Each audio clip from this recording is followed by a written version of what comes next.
Hockey Fan Report. Aloha and mahalo and welcome to the BlueNote Fan Report. I am Guy, the White Blues fan, and this is the show that is by a fan for a fan, and you got to know all about you, the fans. Yes, we have got some stuff to talk about tonight. Hello, Tammy. Hello, E. How are you? Ooh, first, let's welcome my wonderful mentor and co-host, the guy with the most. It's Lance the Scott from the Drop. Hey, Lance, how are you? Good afternoon, Guy, in your time zone, and I'm not doing too bad. Glad to join you. Oh, no problem. I know why you're here today. I know exactly why you're here. We'll get into that in a little bit. And also joining me from the Boston area, he is Matty C. from Matty C Sports for You and Me. Matty's here to give us all the Boston news and news that we can use. Hey, Matty C, how are you today, my friend? Good, my buddies. How you guys doing? Not too bad. We are good. I love the convos with us three and Ashley. No. The show lately, and I've talked to a few other people about this, is maturing in the right way, and it's getting to that point where it's becoming what I've always wanted it to be: very intelligent, very knowledgeable hockey debate. Right? I love debate. I love it. And we've got some topics to debate tonight. We'll get to the big one here in a bit. First one, Vladimir Tarasenko is the #1 star of the week, along with, and I had to laugh at this, Kevin Fiala from the Minnesota Wild. He was the second star, and then the third star was a goalie, and I can't remember his name. I had all that stuff like right in front of me, and then I changed something and it all went away. So, but Tarasenko first star of the week, absolutely. I mean, I'd have been mad if he wasn't, right? I mean, was it 7 goals, 12 points in 4 games, right? I mean, that's just unheard of numbers, guys, right? What he did this week and what he's doing is just incredible. And I don't want to know from a Boston perspective, where's Boston at on this? What's Boston thinking about the current it was Smith. Smith was the other one from the 41-year-old Smith, from Mike Smith from the Oilers, was 2-0-0 with 2 shutouts and 69 saves, which is pretty impressive. But from the Boston perspective, on what Tarasenko's doing, is it even a blip on your guys' radar? It is in the sporting sense. Thank you. Sorry, assistance for the water. No problem. Yes, so there's news flashing around about you boys, man. I've been reading a lot about it. The Bruins seem to be ready. We do have some problems with injuries. I don't think Pasternak will be coming. Lindholm won't be coming. And obviously, Hallmark isn't coming. So they're going to have a backup goalie his name's Troy Grosnick. He's 16-5 in Providence. So we'll see how he is. I mean, this could either be a bad... My guess is he doesn't even play against us. No. And I don't think so either. And we'll get into that. We'll get into that matchup a little bit more later in the show. I want to know what the thoughts right now are on Tarasenko. I want to get more on Tarasenko and what he's doing right now, because it's going to segue into the second thing we're going to talk about. Lance, I want to know what your thoughts are on Tarasenko and what's going on. How he's performing, the level he's performing at right now. I think that he's doing what he needs to do.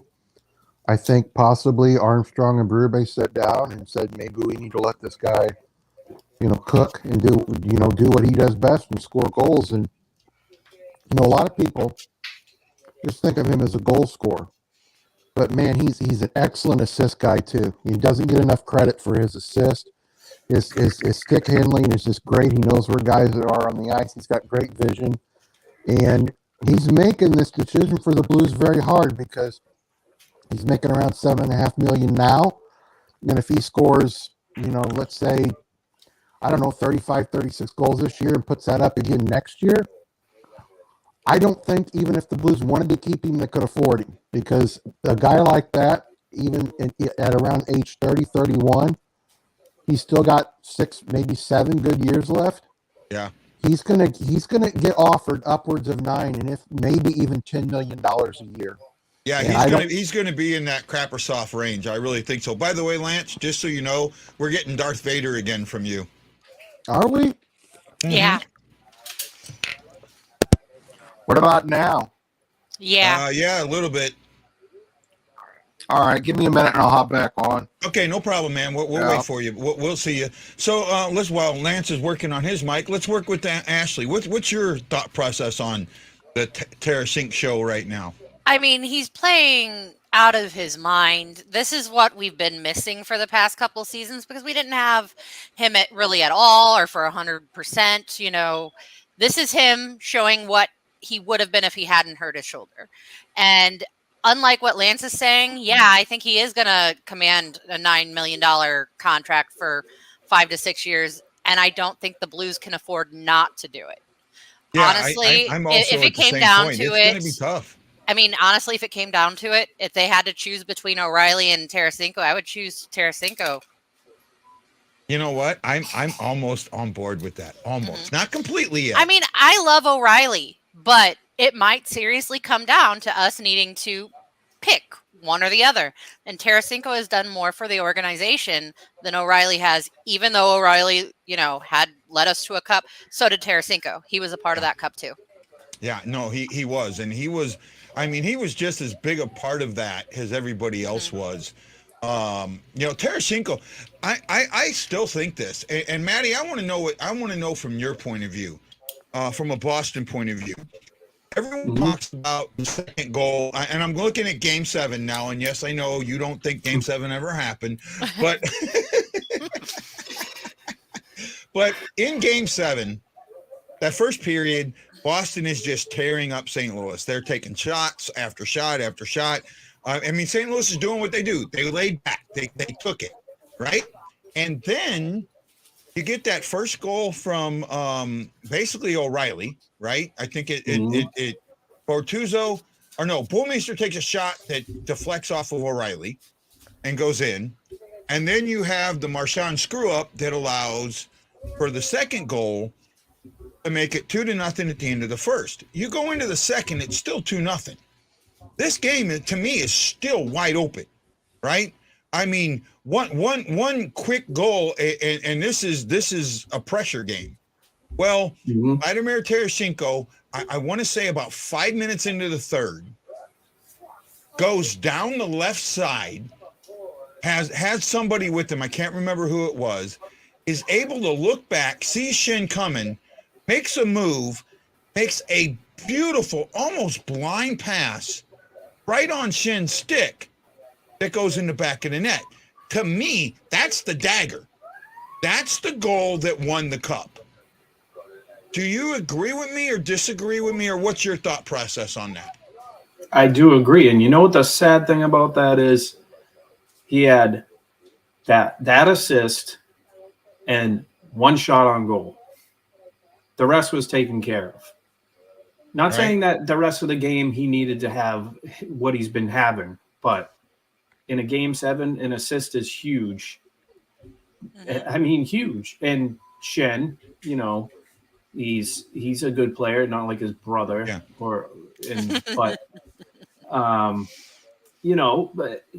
you guys got a stacked team, I have to admit, and you had it in 19 too.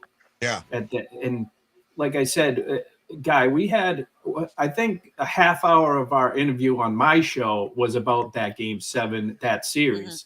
So, I mean, this year all right, I will say that I like the Blues right now in the West. If you play Boston, then I won't like you. But they're doing very well, and I will definitely say that. I've been watching them, and I respect what they're doing. Just they just got to keep it going. Not think about how many wins you got, because look at the Blackhawks. They had 35 wins in a row, wasn't it? Something ridiculous like that. And 13. Yeah. So and who do we lose to in 13? Yeah. So I would just like the Blues to succeed, and if Boston miraculously makes the Stanley Cup, hey, that's what happens. You prove me wrong, Boston. Yeah. So I'm waiting for Lance to get back because I really want Lance in on what we're going to talk about after this. But what I'm seeing from the Blues right now is I have seen a team that has bought in to everything. Right? They bought into the good. They bought into the bad. They bought into the ugly, and they said, "This is what we are, and this is what you're going to get." And I think once you hit, I remember talking with Tom Timmerman and why do I do this? Why do I get a name in my head and go completely blank? Jim Thomas of the Post-Dispatch after the bubble, and one of the things Jim told me was, because he was at the bubble, there was no buy-in. No one on that team bought into that bubble at all. Mm-hmm. Well, that was huge because that was a great team, right? That was a good team. That is a team that should have challenged for back-to-back cups. It absolutely should have. No buy-in. Well, you look at what you have this year. We look at March, and I got Dante's Inferno blown up on me, left, right, and center, right? Oh my God, this is the worst Blues team ever. I don't understand how they're going to lose in the first round. They're going to get swept again. Just going off to where we're at right now. 9 straight wins, challenging the franchise record, challenging an NHL, something in the NHL that stood for since 1993, the 15 games with 4 goals or more. 4 goals or more, and to me. What I saw against a very good Predators team was pure buy-in. I saw buy-in from each and every single one of them. You look at that first 15 minutes, and I told Matty this, I told anybody who would listen, this team scares me because that was a horrible 15 minutes. However, they get a power play. Well, it wasn't the power play. It was the cycle. It was the earlier cycle. That cycle led to the power play. Power play leads to a goal. Goal continues from there. And I hope so. And it felt like that, Tammy. But I got to be honest with you. And this might piss some people off. I think they're playing this way in spite of Chief. I really do. It feels like that. Maybe I'm wrong. Oh, I'm getting that look from Ashley. But you could be right, but I still think that they're playing for each other, not for Chief because he's not on the ice. They're playing as a unit together, and that shows that somebody's in there leading them other than Berube, be it Tarasenko, be it O'Reilly, be it Perron, any of them are leading the team. Hey, Lance, are you with us, bud? Yes, I am. Oh, much better. Good. Much better. Right? You I love you, better. Ashley, but if I hear one more person call Craig Berube Chief, I'm going to explode. Chief. I just exploded. Now you got to come and clean your mess up. Yes, I know. So Lance has brought this up before. He feels like a nickname like that should only be for the players. And that's, you know what, Lance, that's absolutely perfectly fine to have that. However, so with that nickname being out, a lot of people want to call him that and think of that. And in fact, the heavy Berube supporters will call him that. Right? You see, if he had never played, I could see the irritation on it, but he was a player, and that's where I feel like the nickname still sticks. But he wasn't a Chief as a player. He didn't run the team. He wasn't the guy that led the team. He was a guy, I hate to say it, he was a goon. He was a goon. Yeah. So one Chief. Yeah, I mean, the chief ahead of a tribe isn't a goon. He's a very smart man, and he thinks about what he puts everybody in positions to succeed. No, but You know I'm what, not Tanner? mad at you, Ashley. I'm just teasing you.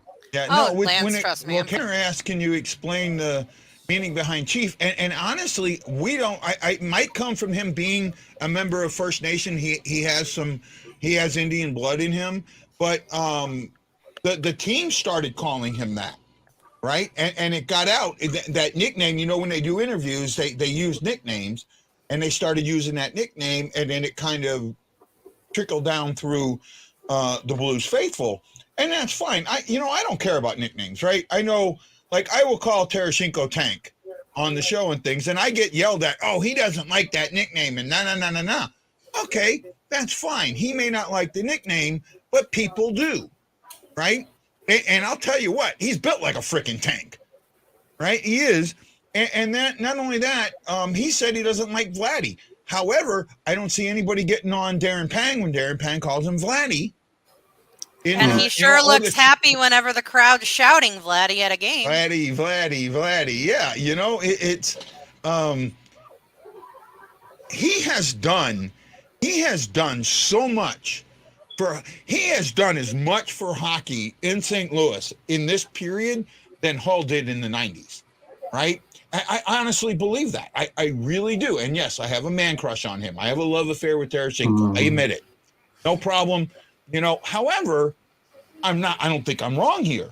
I think what he has done since he's been here and the way he's played and the way he's reacted with the fan base has been absolutely incredible. And then today we get an article from the Post-Dispatch that absolutely, I mean, this ticked me off. Right? This was from Ben Hotchman, and I want to find this article here real quick to see if I can find it. Or Ben Fredericks, right? Ben Fredericks, that's right.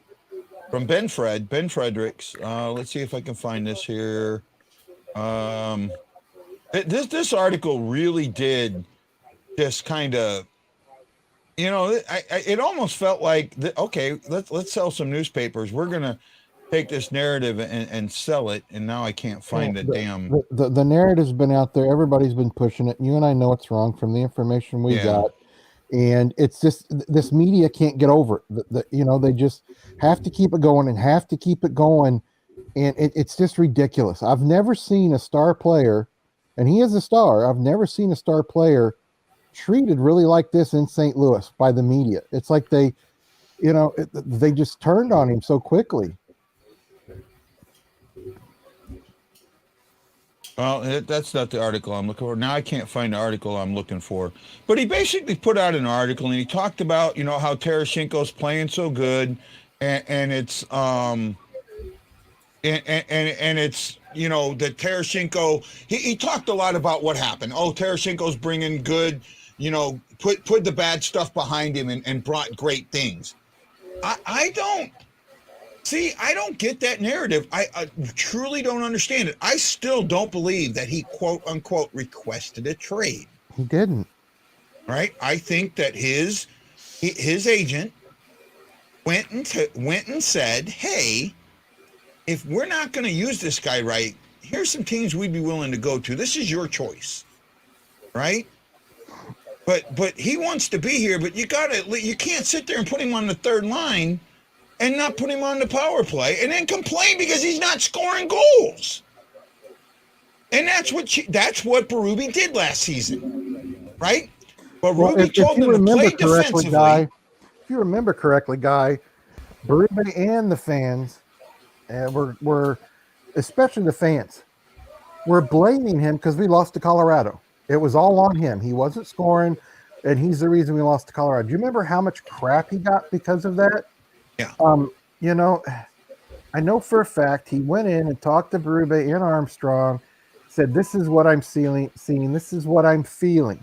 If this is correct, basically, and you guys feel this way, then maybe we should part ways. And if so, I have a list of teams I will give you. But he didn't come out and the way the media portrayed it is that he just went on and he yelled and demanded a trade, and the media is still pushing that narrative out there, and that he didn't want to be here, and it's ridiculous. I can't believe that everybody believes all that crap. I mean, they ought to know better. Just look at the guy. Look at the type of player he is. He's quiet. Yeah. He doesn't rock the boat normally, and it took a lot, trust me, to get him to go to those two and talk to them. Yeah, I think it did. And I also think one of the things that got absolutely missed in this, right, was no one talked to Vladimir. Nobody talked to Vladimir. Now, I talked to somebody very, very, very, very close to Tarasenko and knew what was happening. And this person basically told me, and the quote was, "Don't believe everything you hear in the media. There are a lot of lies out there." And that's what I told you too. Right? Now, this is what this person told me, and then this person told me the request wasn't a request. No. So that's where I'm getting where I'm coming from on this. And then I remember the beginning of the season, we talked so much about Tarasenko. Oh, he's going to get traded. They're going to trade him during the season. We should trade him. Why shouldn't we? You know. And I said this, and Lance, I know you and me have been one of few in the media side that have been on his side. Have said if this guy's going to score 30 or 40 goals, and I think he will, I want him scoring them for us. Him scoring him at the 34, 32 mark doesn't surprise me at all. Does not surprise me at all.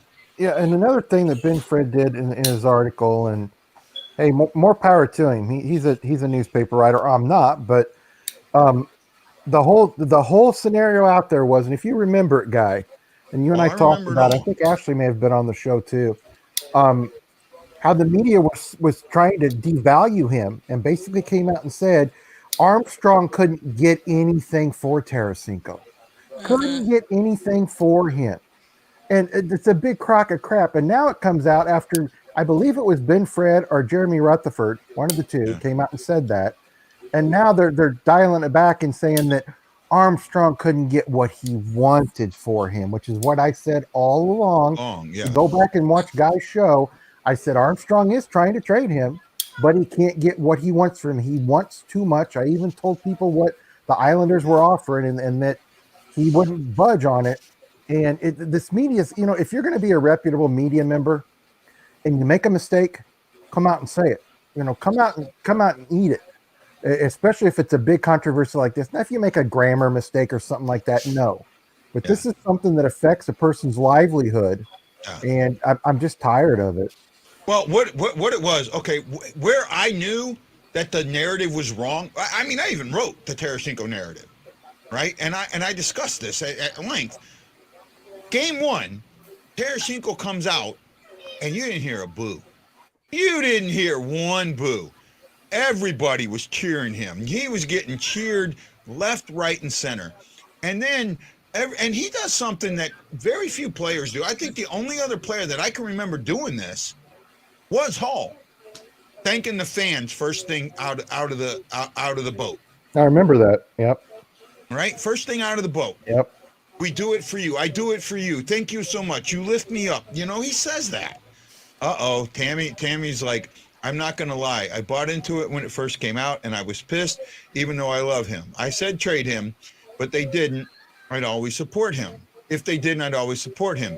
Then I did some research and realized they were blowing smoke. That's so thankful he didn't go anywhere. Basically, here's what happened, and I give Armstrong credit on this. Armstrong did his due diligence and said, okay, I know what this guy's worth. If there's some teams out there that he's willing to go to, I'm going to see if they're going to take what I think he's worth. And that's what I'm going to ask for. And they wouldn't.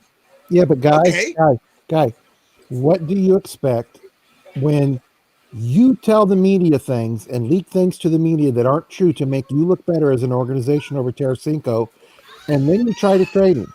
What did Armstrong expect to get for him after they made it sound like he wasn't a team player? He was always complaining. He demanded a trade. Did they expect people just to open their legs and give him whatever he wanted for him? I mean, come on. You can't do that. You got to build your players up. Yep. No, I agree with that. I absolutely agree with that. And I'll tell you what. You know what?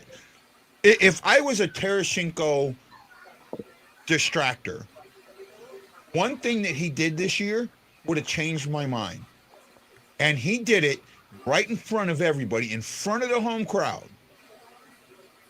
Chief was yelling at Thomas, and he got right between Chief and Thomas, a la Brett Hull, and said, in front of 18,000 screaming fans, we don't do that here.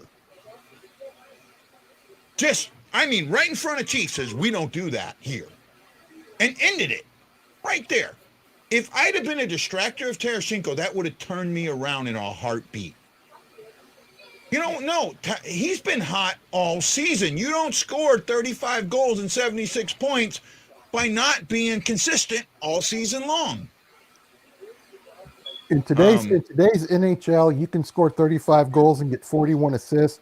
You're a damn good player. Yeah. Mm-hmm. And I've said it. You remember me saying it since for years now, guys, since we've been talking and knowing each other. The only other player that is as deadly in that one-timing shot from that face-off circle is Ovechkin is better than him. Now David Perron's been good from there, but Tarasenko and Ovechkin are even better from that point. And when you look at their shots, Ovechkin and Tarasenko, they're pretty damn close in the way they shoot the puck. And he's in my mind, he's a top 10 goal scorer in the league. And people can argue with me all they want to, but he is. No. I'm with you. And I also think that something that people are missing, he scored 2 goals the exact same way the last 2 games. Yep. Right? That power move down the right-hand side to his left, and then reaching back to his right to put the goal in or to confuse the goalie. Both the goals he scored in the last 2 days, 2 of the goals he scored are that way, right? And then he scored the hat trick he had. He scored the one where he was right there at the net. Then he scored the empty net. But the one he scored where he went back, and you look at it, I seen somewhere where they showed what he did in 14 against the Rangers, and that was the goal of the year that year. Actually, it wasn't 14. It might have been sooner than that, or not that far back. But it was the goal of the year that year. He did the exact same thing against Minnesota. I think it was Buffalo, right? Is it Buffalo or Minnesota? Buffalo. I can't even. I mean, this guy's got me so. But he did the exact same thing against Buffalo, right? I'll take it. Or no, oh man, I can't even remember. It was just it's so crazy. I'm pretty sure it was Minnesota. Minnesota, right? Yeah, he did it against Minnesota. The guy is just. He knows. If he can play his game, watch out.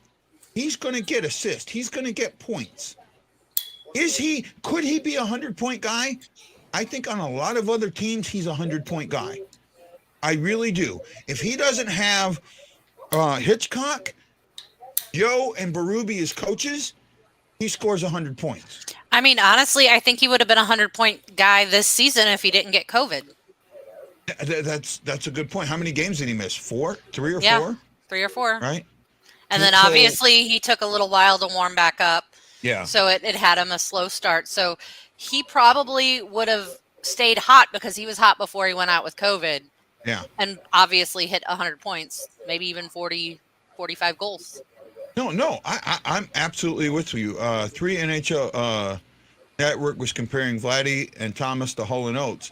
I said that. I think I said that earlier this season. That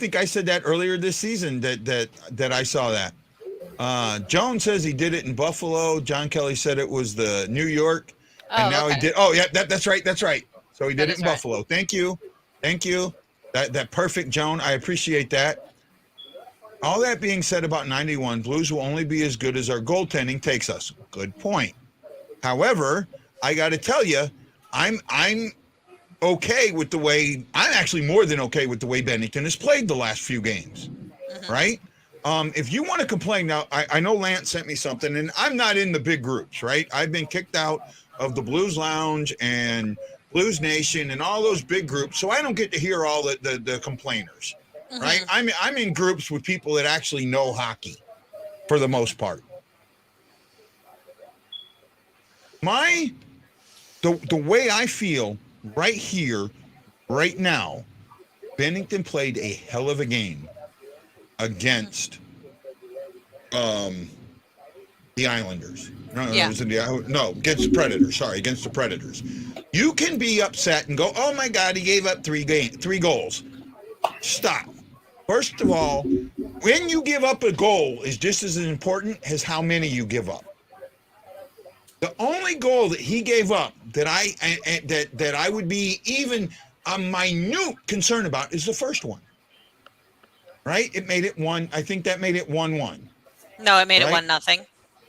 1-0, right? 1-0. That's right. They made it 1-0.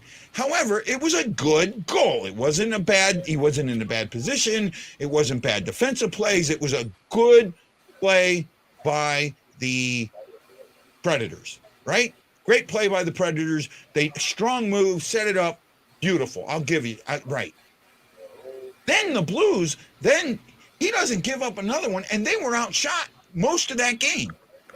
He doesn't give anything else up. He doesn't give up another goal until after they score 6 or 7 straight.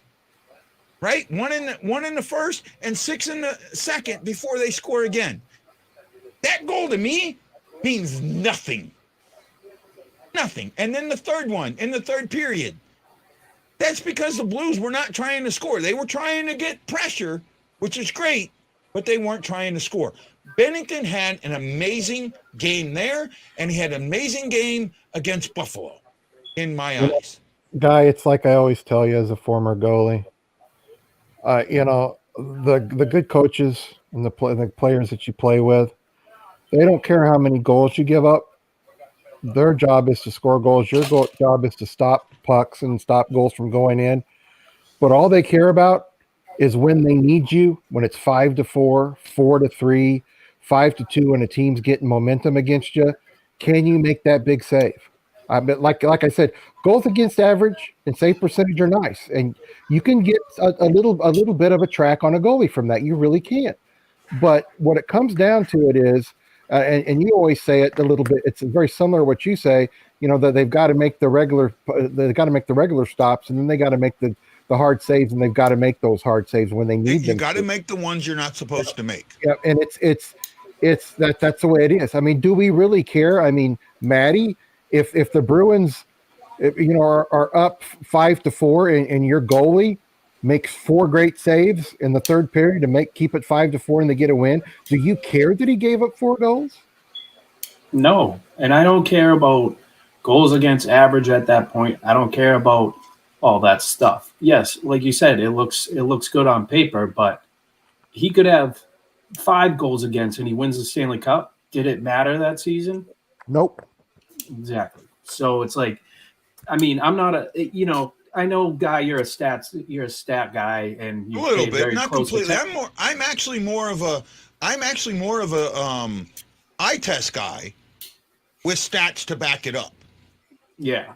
So what I'm saying is like, so the Blues won 8-3 the other day, right? Or 8-3. Yeah. So 8-3. So you win 8-3. Like, people can complain that Bennington gave up 3 goals, but what was the score? 8-3. Yeah. It doesn't matter. It doesn't matter that he gave up 3 goals. They scored 8. Your team scored 8. It doesn't matter. You won. That's the whole point of the game of hockey. You have to score more than the other team. So that's what happened. They just scored a shitload. Yep. It's kind of like 7 in 1 period. It's kind of like I'll defend my buddy Grant Fuhr to the max, because the thing about it is that he knew his team always had his back, but his team knew that when Edmonton was going to score 6 goals, 5-6 goals a game.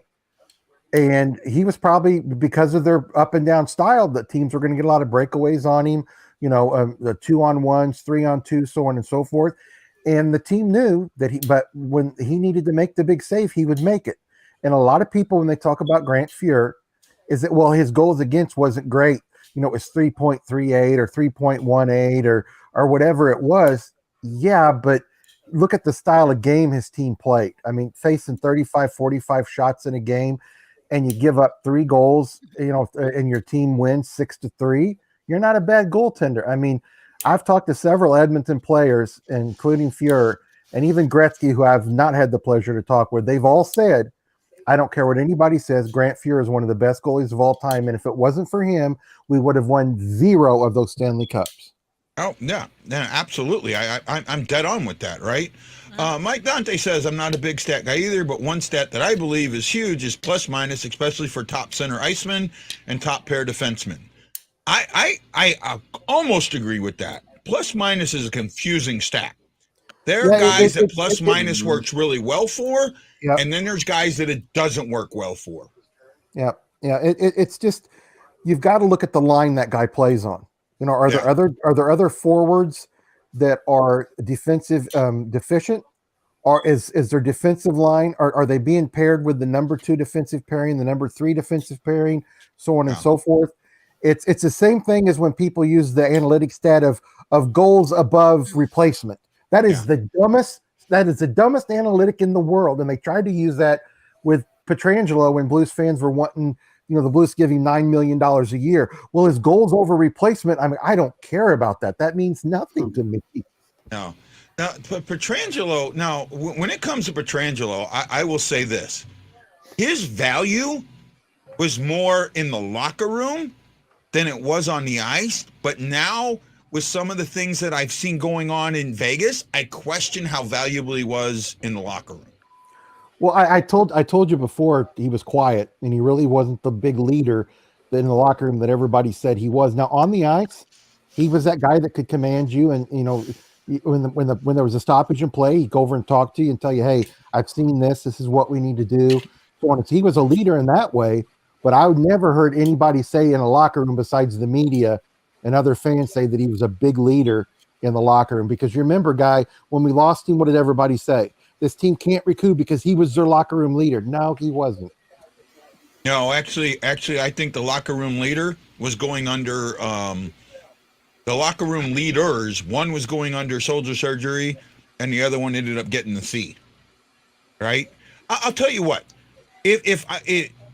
I will never forget this, and I think it was Jamie Benn that did it. Sat on Parayko and shoved on Pietrangelo and shoved his glove in Pietrangelo's face. And he did nothing. And I'm sorry, you do that, and you got the C on. Every single player on that ice should have been beating the shit out of Ben. If he should have been beating the shit out of Ben. If he was the leader that the media portrays him to be, or he was here, they should have made Marchand look like a freaking angel. If every player on that team would have ran over to his defense and beat the crap out of Jamie Benn. Could you imagine if Ben did that to Tarasenko? Oh God. Could you imagine if Ben did that to Tarasenko? I mean, Matty, if somebody did that to Bergeron, don't you think somebody on Boston would go over and take exception to it? In 2019 and under, yeah. Not now, honestly. I don't see a tough guy going after. We don't have the tough guys we did, like Sean Thornton, Lucic, all those guys. I remember when he went after Vinny Prospel after a cross check on Mark Stewart. Bergeron can hold himself. People don't know that. But I'm going to go to a quick thing with leadership. Now, you look at Jack Eichel, what he said when he came back to Buffalo, when he first came back. And after the interviews, they said he said to the media, oh, that's the first time they cheered for us in forever.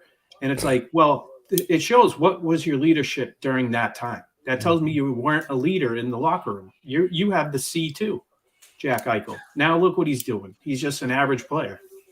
Yeah. No, he did. And I'll tell you what, I'm not an Eichel fan. Eichel is the most overpaid player in the league. Thank you. Right? He is the most overpaid player in the league. And every single Blues fan that wanted Eichel, I almost wish we would have got him just so you guys could sit there and complain about him. And then we could say, see, but that's what you wanted. No, and I said almost. I said almost. Yeah, No, we he wanted was Eichel never, here too. he was never going to help this team. You were going to have to give up way too much to afford him, and he was never going to help this team. Nope. Vegas sold the farm, sold 90 acres out of 100 to get him, and they're probably going to miss the playoffs. You gave away Ryan Reeves. Yeah, and they're going to have to make huge adjustments on their payroll next year. Mhm. Yeah, they're going to have to get rid of a bunch of guys, right? They're going to have to get rid of a bunch of guys. Yeah, and Matty was talking about Ryan Reeves. They were paying Ryan Reeves $4 million a year. That's way too much for Ryan Reeves. Yeah, Ryan Reeves. Ryan Reeves got paid more for what he. Ryan Reeves got paid more for what he sold than what he performed. Yeah, but the Blues knew his role and knew that he wasn't a major minutes guy. And yeah, he was an enforcer, but he never played a lot of minutes, number one. Number two, I don't think the Blues ever paid him over $2 million a year. Yeah. Robert, are you trying to tell me how wrong I was? Is that what you're doing right there? He's baiting you. Huh? He's baiting you. Yeah, he's baiting me, but I was wrong. And then Ryan's got Matty here. Yeah, you wish. You got to make the playoffs first. We Still did. the regular season, technically. Right? No. I'm going to say this. I was wrong about Sonny. I was absolutely wrong. I thought the loss of Sonny was going to affect the penalty kill. It did. It got better. How it got better, I have no effing clue. Because the players that were sitting out so that Sonny could play on it were just as hungry and just as good. And I'll give you that. However, what I wasn't wrong on, and I'll come back on this, we still gave up too much to get Letty. We still gave up too much. I don't disagree. Or I have to disagree because we weren't utilizing Wallman. We weren't using him at all. And Sonny, I mean, yes, I loved him. But if that's what got us Letty, that might get us through the playoffs, I'll take it.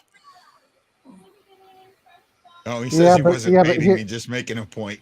Yeah, but the thing about Letty is he's declined so much in 3 years, and everybody says, well, yeah, he played with Detroit, so on and so forth. I've watched him in all these games with the Blues, and people keep going on how great he is. And Armstrong said they got him because teams like the Blues, who always go deep in the playoffs, need a guy like that. And I've already talked about the deep in the playoffs comment, but I think he's serviceable. But he was on the second or third pairing in Detroit, and he comes here and they're putting him on the first. Does that make sense to you? A team with very little talent defensively, and he's on the second or third line, and he goes to a team that's really good, and they put him on the first pairing. I like him on the first pairing better than I like Scandella on the first pairing. So I love Scandella on the first pairing. Oh no! But here's the thing: now we don't have a first pairing. We have a 1A and a 1B and a 2, right? Because they're putting Scandella and Parayko together, and Parayko has finally turned his season around, and then they're putting Letty and Falk together. And they've had Krug down on the third line. They're mix and matching guys on the lines, and it's all working. It's all working. I haven't seen a bad defensive pairing yet in the last 12 games. They're going to make mistakes, right? You can sit there all day long, and Ashley's going to go, but Scandella scored on our goalie. Scandella scored on our goalie.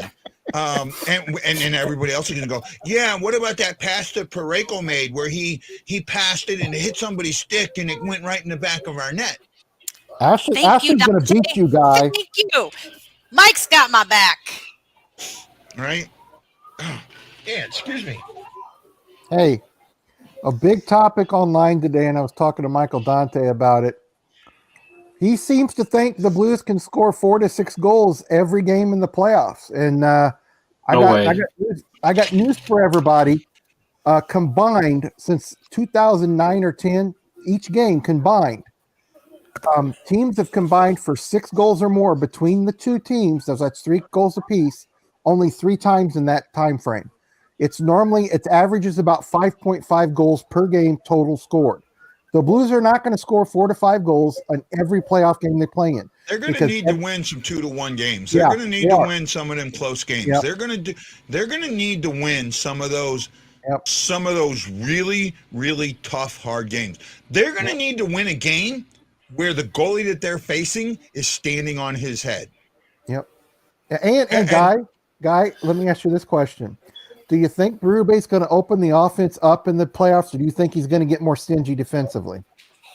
You know, I don't know. I say this, and I honestly say this. I know where you're going, right? And I say that I don't know because Berube this season has made some decisions that I would never have expected Berube to make. But he keeps going back and forth. Okay, hey, since Mike Dante doesn't have a voice right now, I'm going to be his voice. I didn't say every game, Lance, but I think they arguably have the best overall 4-line offensive attack in the NHL with how they've played lately. Michael, you said they could score 4 to 5 goals a game. You didn't come out and say every game, but when you say a game, that means a game. All right. So, Guy, quick thing. So, your famous line to usually me is, let's go back to Stanley Cup 2019. Yeah. So, you know, there was a lot of scoring in that series, and that was pretty high in itself too. If you think about it, that one series 6-5 and just crazy scores like that, they do happen, but I don't think in every single playoff game. Yeah, I think there was one game. I think we won game 2, 3-2. That was the boom boom toilet game, the pisser conversation. Was it 4 and 5? That were the big scores, or 5 and 6? 3 and 6. 3 and 6. 3 and 6 was like 6-3 or 7-3. Yeah, you know the win streak. Who's got 9-game win streaks? I know we do. Colorado, us, and I think it's Florida. Florida. I could be wrong. Wow, man, I'm gonna look that up. Yeah, that's just kind of out there. Yeah, that is out there. Well, I hope you get an L1 tomorrow. No. Actually, no. The Panthers are 10-0-0. 10-0-0. Okay, so 10 games. Hold on. Yeah, it's them, Colorado, and us. Yeah, and Colorado's right now tied with the Caps 1-1 at the end of the first. Those are the best games to watch. The nail biter, close scoring games, and that's when you know you're really watching a good matchup between two teams. But that's just my opinion. You can have a really good 2-1 game, and you can have a really boring 2-1 game. To be honest with you, you can have a really good 7-5 game, and you can have a really boring 7-5 game. We just saw that. We just saw a 6-5 game that, for the most part, was pretty boring until the end, right? Until the prevent defense came along. Oh, good question. Are the Panthers a big physical team? I don't think so. That is a good question. I don't think so. I think the Panthers are more of a what do you call it? I think the Panthers are more of a finesse team. I think that they're a team, like, they know how to score and they know how to stop. Ryan, Robert, I love you, bud. Ashley, you and I will never hear the end of it if we go to Game 7 of the finals again this year. Scandella winds up from the point like Bouwmeester did and has someone deflected into the net like O'Reilly did in Boston. Our love for Marchand all but guarantees the Bees will lose again. Oh. I saw a recent report that the Blues are the most likely not re-signing Ville Husso, and the Oilers want him. Thoughts? I see it.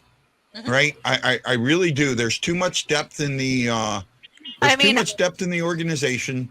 You've got Ellis, you've got Hoffer. Both of them are ready to come up. You've got Lindgren, who could come up for part of the season, right? And give those guys a little more maturation down there on the farm. I mean, Brian, if you've listened at all, Guy and I were really thinking that Husso was going to be traded at the deadline until Benny went into a slump. Yeah. If anything doesn't go into a slump, Husso's not here. Right? I honestly believe that. The fact that he went into that slump or, didn't recover from COVID as well as everybody else was. Now, the Panthers aren't really a big physical team. They're more of a finesse team. They're a speed team. Very finesse. Brian says, I don't think Hoffer's NHL ready yet. That's where we had that Lindgren could possibly come up for part of the season. Yeah. Hoffer has his great games, and then he has his blowouts. Yeah. He's a young guy. He's still learning. I have no doubt that he'll be ready soon. I could see, I would not mind, because Lindgren, I think, is a free agent. Right? Yeah, he is, but he'll sign for a small amount on a he'll sign a two-way two-way. contract. He'll sign a two-way deal, right? I'm pretty sure of it. He'll sign a men two-way deal. $750 one way, $75,000 the other way. Right? That's what I can see. What I do like from Lindgren is that he does give a little bit of a vet. I'll tell you what I would like from Lindgren. Lindgren's got a little bit of a veteran presence that will help both Hoffer and Ellis down on the farm.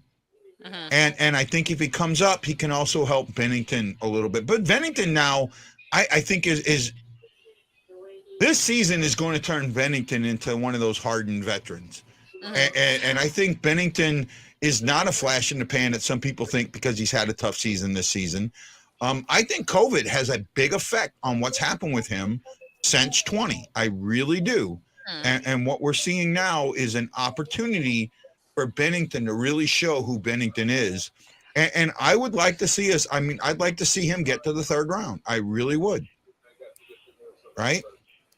And to be honest, whoever gets to the third round from the Central is going to the finals. Right? Somebody from the Central is going to the finals. I don't think the West has enough unless one of the Central teams makes it in the West. Or in the Pacific, I should say. I don't think the Pacific, I keep saying West, and that's from last year. But I just don't think the Pacific has enough. Well, I think I'll tell you what, Bennington needs to start tomorrow. That's the only thing. That's the I guarantee that. Bennington needs to start tomorrow. Right? I really do believe that. I don't think he was rocky. I do think that Husso was slightly rocky against Minnesota. I think you start Bennington and you see where he comes out, right? And then you've got the 3 easy games right behind that. Those easy games are never easy for us. The Sharks, Coyotes, and Ducks. And I don't want to say easy, but the more likelihood of winning games. Oh, I'm with you there. I would love to match that 11-game win streak. I'd love to beat it. 12. Yeah. You won't. Look, Quick had off years. I don't think anyone would say Quick was a bad goalie. Tomorrow. You know, Matty? It's going to be tomorrow. Well, we'll talk about that for the last 10, 15 minutes. Let's talk about tomorrow. Tomorrow, Matty already brought it up. Boston's coming in with injuries. Their goalie's out, so they have Swayman up. Did Swayman play us last time? Yes, Swayman played us last time. Right? And didn't we make Swayman look kind of bad? A little bit. A little bit, yeah. Right? Don't you have a couple of defensemen out? Don't you have some of your offense missing? Yep, we're missing Pasternak.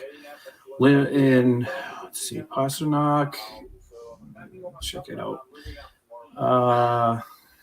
I just had it up here real quick, too. Yeah, you just said it at the top of the show. Yeah. Pasternak. I wanted to say you said someone on defense, but yeah, and we might not have Bergeron tomorrow. That's the one I thought. Right? He might be. He didn't skate today. If he didn't skate today, I mean, are they even going to bring him? Are they even going to bring him? he skated here. I think they're already in St. Louis. They might have flew out today, but I Yeah. don't think that. I think they would have skated in Boston and then flew out. They skate in the morning.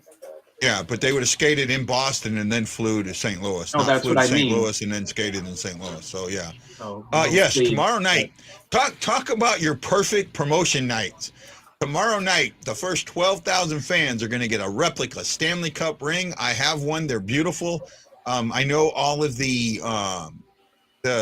season ticket holders got them. I got one. Somebody gave me one. I loved it. Robert Morton says Tim Thomas is coming out of retirement. That's the best chance Boston has of beating love that. I great love train that has that is the Blues. Let's go Blues. Is Marchand playing, Matty? Colton needs someone to shoot at. He always is. He doesn't have injuries. He just likes to injure people. Is that what you guys wanted to hear, right? No. He's had injuries. Oh my gosh. Hold on. My kid's climbing. Leia, get down.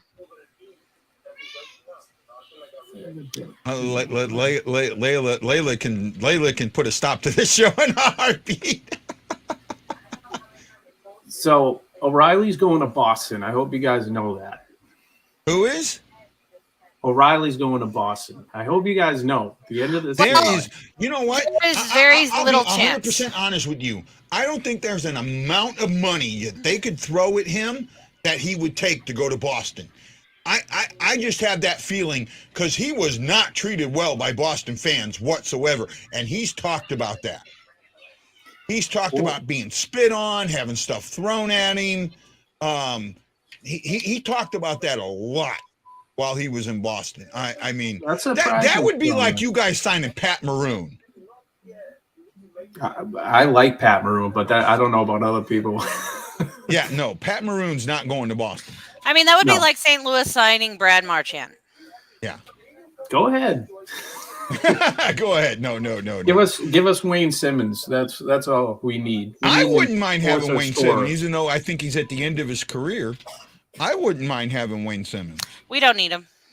Right? And he didn't get traded this season, did he? Nope. No, he only plays for Toronto. Still there. Yeah, he's still with. Is he with Toronto now? I know he's bounced around a lot. Right? What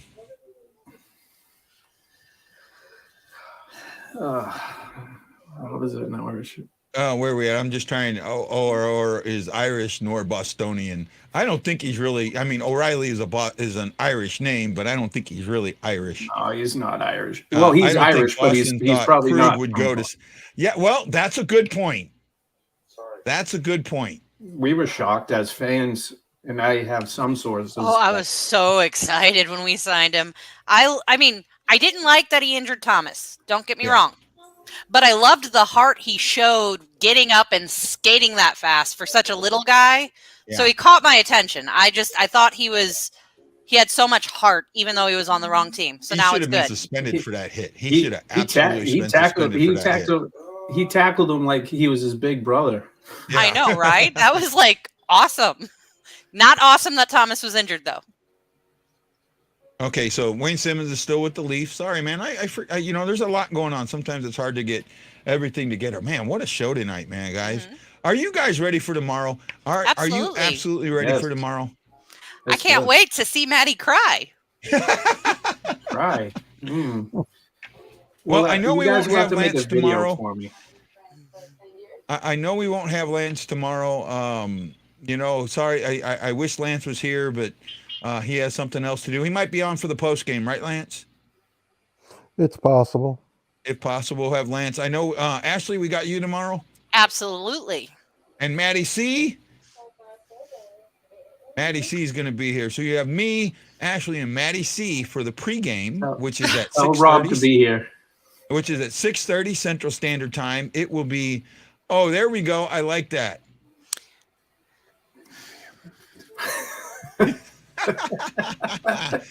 Oh, I like that. I like that a lot. I'll bleach it blonde. Oh my goodness. I am excited for tomorrow. I think tomorrow for me is going to do a lot to see where because second place, second or third, that's where you're at right now, right? Where's second or third going to be? Do you see the picture of her dog right there? I mean, he looks like he I just melted, missed it. You got to put it back. right? It looks like he melted. She put that picture in a bulldog group, and he looks like he melted. It's a great That's just picture. a tired pup. Right? It's just a great picture of him, and she named him Butcher after Garth Butcher. Oh, Right. So, just a great. That's a perfect bulldog for me. Close enough to blue and yellow. Blonde is good.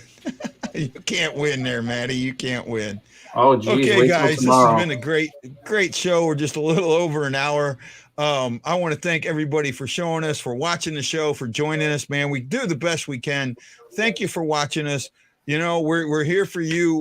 Lance, thank you so much. Great to have you tonight. Yeah, thank you for having me. Always my friend. Matty, thank you so much for joining us.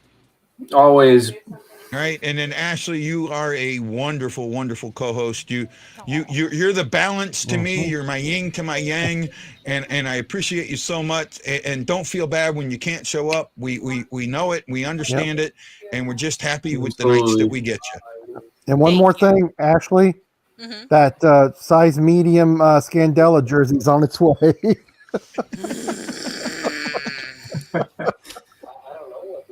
You know what you got to get her? You got to get her a Scandella and a Sanford jersey. Yeah, I didn't hate Sanford as much as I hate Scandella. Hey, guy, I'll make it even worse. I'll get her jerseys for all of her kids, so she's got to watch them all wear Scandella jerseys. And they would just be so happy to have Blues jerseys. And then her little girl will walk up with her Scandella jersey on and go, "Let's go Blues!" Let's go Blues. Let's go Blues. That smile on her, right? That smile. She's like, and the way she jumps, she's jumping as she's saying it. Oh yeah. Let's go Blues. Let's go Blues. That's awesome. I can't get enough of that. And then you go. Why Blues fan? We're bleeding blue with you. Let's go Blues. Let's go Blues. Let's go Blues. Right. Love the Morton boys. Yep. Canadian tuxedo. What are you wearing? A Canadian tuxedo. I'm a hockey player. Let's go Blues. And smile. Right? Okay, guys, this is Guy the Why Blues fan for Ashley, Lance, and Matty saying aloha and mahalo, and we'll see you tomorrow night on the Blue Note Fan Report pregame show. Aloha. Go Bruins.